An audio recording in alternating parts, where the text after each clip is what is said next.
पापा, आप तो बिजनेसमैन हो, बताओ ना नया बिजनेस में क्या चालू करूं। क्या बताऊं मेरे बेटे को कि क्या नया लाइन ऑफ बिजनेस को शुरू करे। खर्चे बढ़ रहे हैं, बेटा भी बड़ा हो गया है, उसको सेटल करना भी जरूरी है। पर ये बिजनेस तो हम दोनों को नहीं संभाल सकता।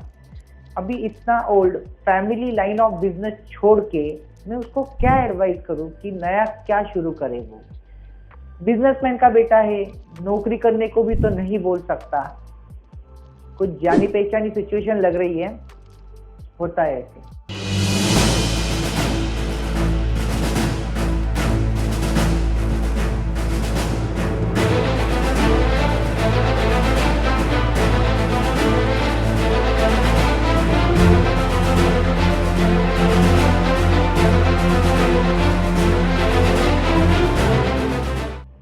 आज इस कुरियर बिजनेस के एग्जाम्पल के साथ में मैं आपको ये समझाता हूँ कि इस बिजनेस ओनर ने अपने इस प्रॉब्लम को कैसे एड्रेस किया, सॉल्व किया और अपने बेटे को एक new line of business set करके दिया, जिसका उसको और उसके बेटे को दोनों को फायदा मिला।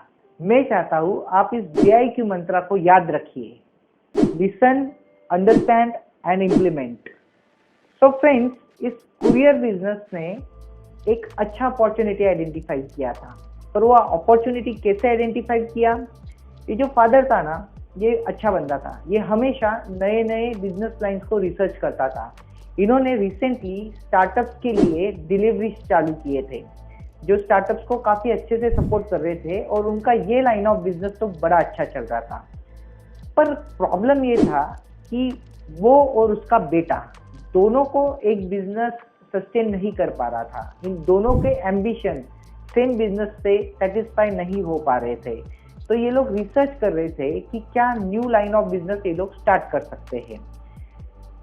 इस रिसर्च के लिए इन्होंने एक अप्रोच यूज किया। इन्होंने अपने कस्टमर्स की नीड, डिजायर्स और प्रॉब्लम को आइडेंटिफाई करना शुरू किया।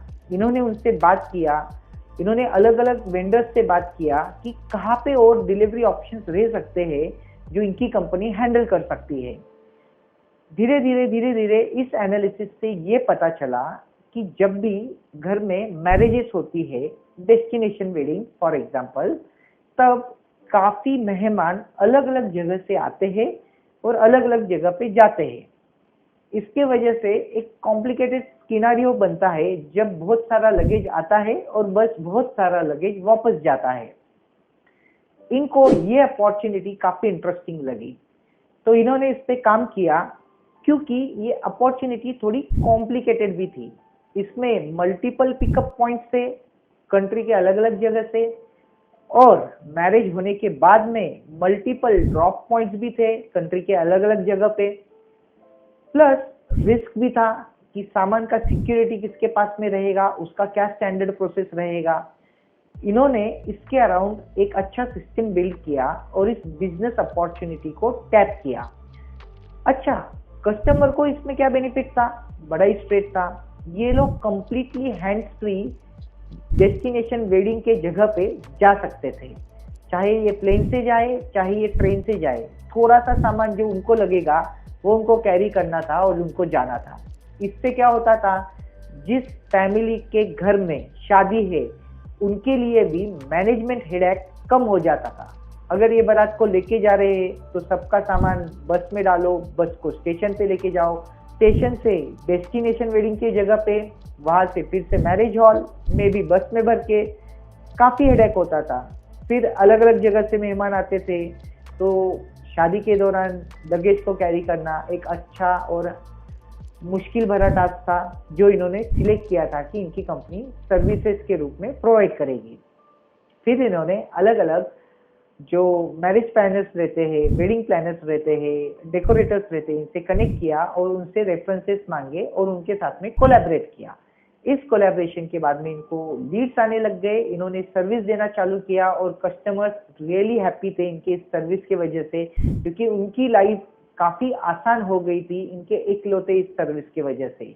अब ये फादर भी बड़ा खुश था, क्योंकि पहले से ये लोग कुरियर बिजनेस में थे, तो बेटे ने जो नया बिजनेस फॉर्मेट सिलेक्ट किया था वो उस कुरियर के ही लाइन में था। तो पापा ने बनाया हुआ नेटवर्क बेटे के बहुत काम में आ रहा था। इस तरीके से ये दोनों ही काफी सेटिस्फाइड थे कि इन्होंने बेटे के लिए एक नया इंटरेस्टिंग लाइन ऑफ बिजनेस भी ढूंढा था, वो प्रॉफिटेबल भी था, उसमें हैप्पी कस्टमर्स भी थे। इस तरीके से इन्होंने इस प्रॉब्लम को सॉल्व किया।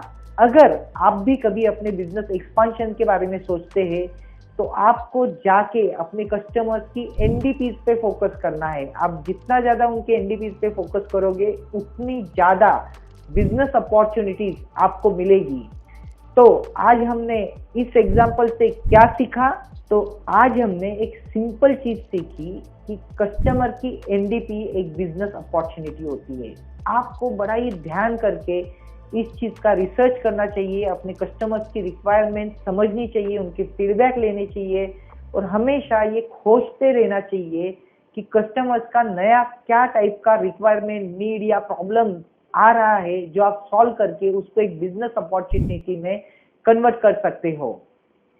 तो फ्रेंड्स, मेरे ऐसे ही इंटरेस्टिंग अपकमिंग वीडियोस देखने के लिए आप जरूर मेरे यूट्यूब चैनल को सब्सक्राइब कीजिए और नोटिफिकेशन आइकॉन को क्लिक करना ना भूलना। आज के आपके वक्त के लिए थैंक यू वेरी मच। नमस्ते।